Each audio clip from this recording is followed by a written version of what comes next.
பிதா, குமாரன், பரிசுத்த ஆவியின் நாமத்தினாலே உங்களை வாழ்த்தி கர்த்தருடைய வார்த்தையை நான் உங்களுக்கு கொண்டு வரும்படியாய் தேவன் பாராட்டின கிருபைக்காய் நான் கர்த்தரை ஸ்தோத்தரிக்கிறேன். யாத்திராகமம் 14:14. கர்த்தர் உங்களுக்காக யுத்தம் பண்ணுவார், நீங்கள் சும்மா இருப்பீர்கள் என்றான்.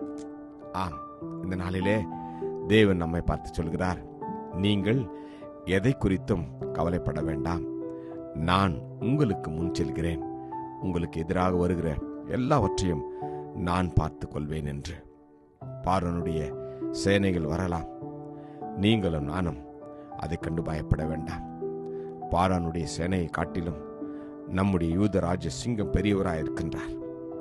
ஆம், கர்த்தருடைய பிரசன்னம் உங்களோடும் என்னோடு கூட இருக்கின்ற போது, அவருடைய கரம் உங்களையும் என்னையும் வழிநடத்துகின்ற போது நாம் எதை குறித்தும் பயப்பட வேண்டாம்.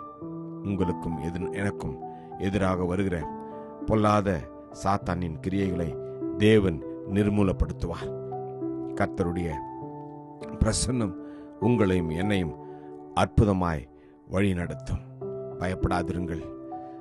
நீங்கள் நின்று கொண்டு இன்றைக்கு கர்த்தர் உங்களுக்கு செய்யும் ரட்சிப்பை பாருங்கள்.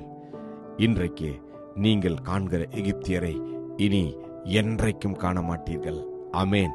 இந்த வார்த்தையை நாம் முழுவதுமாய் நம்புவோம், விசுவாசிப்போம். கர்த்தர் உங்களுக்கும் எனக்கும் விரோதமாக எழும்புகிற பொல்லாத அந்தகாரத்தின் கிரியைகளை அவர் நிர்மூலப்படுத்துவார்.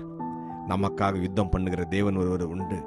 அவர் உங்களையும் என்னையும் எல்லாவற்றையும் மேற்கொள்ளும்படியான பலனை நமக்கு கொடுப்பார். தைரியமாய் இந்த நாளை நாம் கழிப்போம். கர்த்தர் உங்களையும் என்னையும் அற்புதமாய் வழி நடத்துவார். கிருபையும் இரக்கம் நிறைந்த நல்ல தகப்பனே, நல்ல நாளுக்காக உமக்கு நன்றி அப்பா. எங்களுக்காக யுத்தம் பண்ணுகிற தேவன் இருப்பதற்காக உமக்கு நன்றி. இந்த நாளிலே போராட்டத்தில், பாடுகளில, வேதனையில இருக்கிற ஒவ்வொருவருக்கும் நீர் விடுதலை கொடுத்து ஒவ்வொருவரையும் நீர் ஆறுதல் படுத்துகிற உன் வார்த்தைக்காக நன்றி தகப்பனே. ஆமாப்பா, நம்பிக்கை அற்று வாழ்ந்து கொண்டு இருக்கிற ஒவ்வொருவருக்கும் உம்முடைய வார்த்தை நம்பிக்கை கொடுக்கட்டும் அப்பா. சாத்தான் பிடியிலே இருக்கிற ஒவ்வொருவரையும் நீர் இந்த நாளில் விடுதலை செய்வதற்காக உமக்கு நன்றி தகப்பனே. ஆமா ஆண்டவரே, நீர் எங்களுக்காய் யுத்தம் பண்ணுவதற்காக உமக்கு நன்றி. ஆமேன். இயேசுவின் நாமத்தில் ஜெபிக்கிறோம் ஜீவனுள்ள நல்ல தகப்பனே. ஆமேன். God bless you. Jesus loves you. Amen.